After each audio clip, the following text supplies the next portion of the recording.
കച്ചയഴിക്കട്ടെ കുഞ്ചന്നൂലി കച്ചയഴിക്കട്ടെ കാണുന്നോരേ കച്ചയഴിക്കട്ടെ മാലോകരേ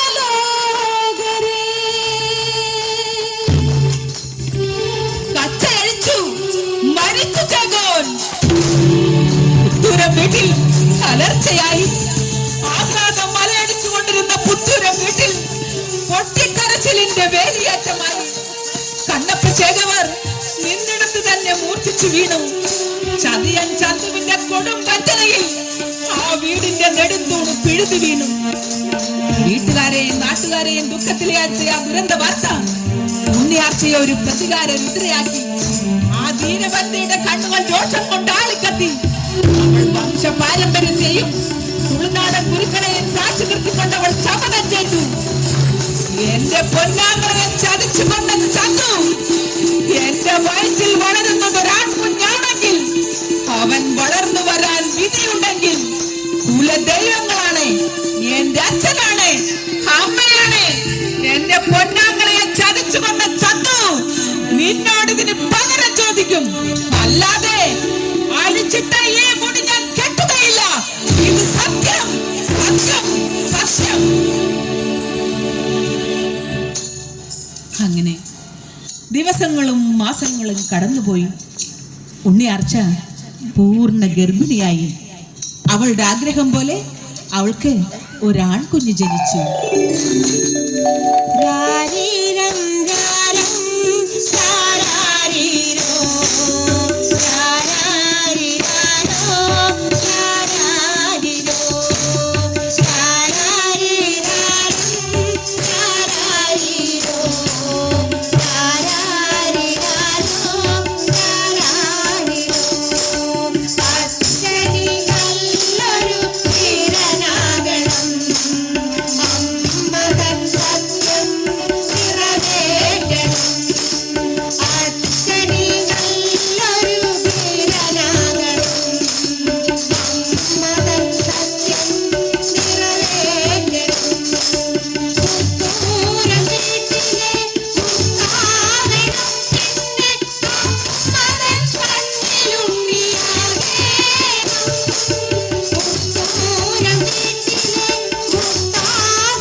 ചേകവർ പറഞ്ഞതനുസരിച്ച് ആ കുഞ്ഞിനെ ആരോമലുണ്ണി എന്ന് പേരും വിളിച്ചു.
അതോടൊപ്പം തന്നെ തന്റെ ചെറുമക്കളായ ആരോമലുണ്ണിയെയും കണ്ണപ്പനുണ്ണിയെയും മുത്തച്ഛൻ ചെറിയ ചെറിയ മെയ്വഴക്കങ്ങളും അടിത്തടകളും അഭ്യസിപ്പിക്കാൻ തുടങ്ങി. അതുകൊണ്ടൊന്നും ഉണ്ണിയാർച്ചയ്ക്ക് തൃപ്തി വന്നില്ല.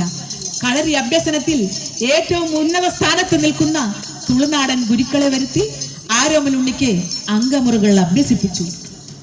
അഭ്യാസങ്ങൾ പഠിച്ചുകൊണ്ടിരിക്കുക ഒരു ദിവസം ആരോമലുണ്ണി കൂട്ടുകാരോടൊപ്പം കാറകളി കാണാൻ പോയി.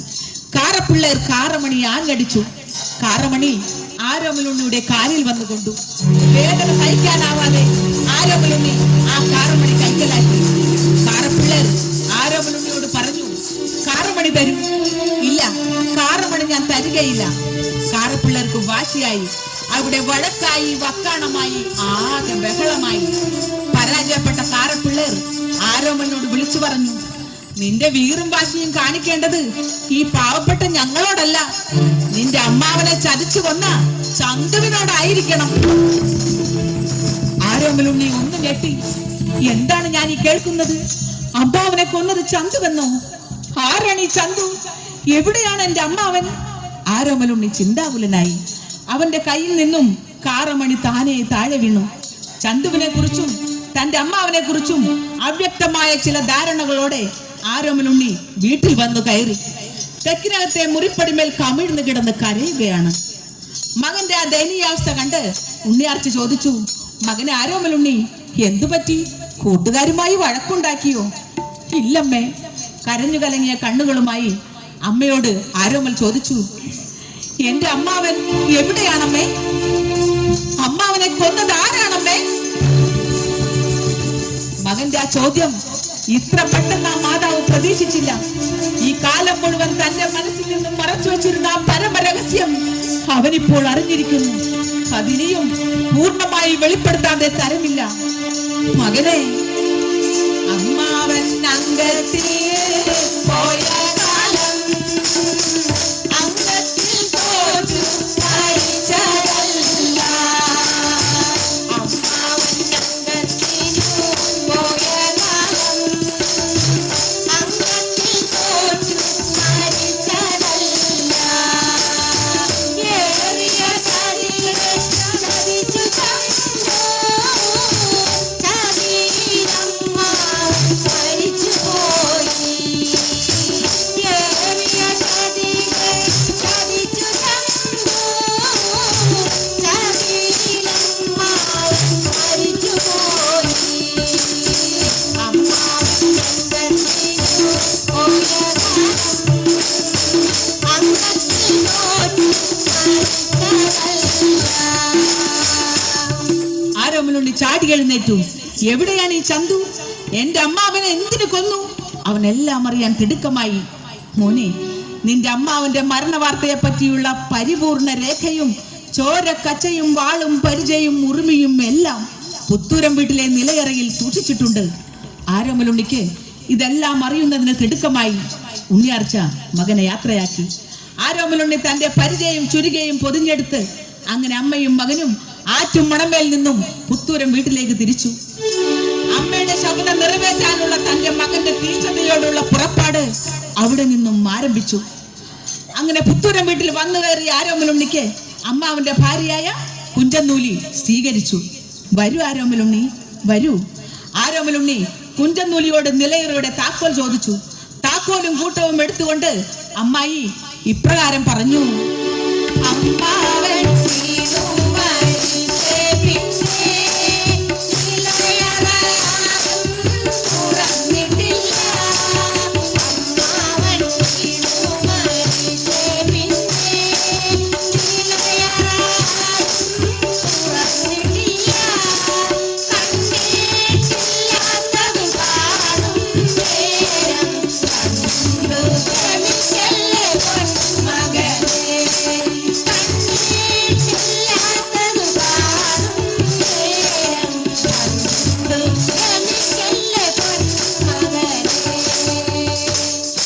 ആരോമലുണ്ണി അമ്മാവന്റെ മകനായ കണ്ണപ്പനുണ്ണിയുമായി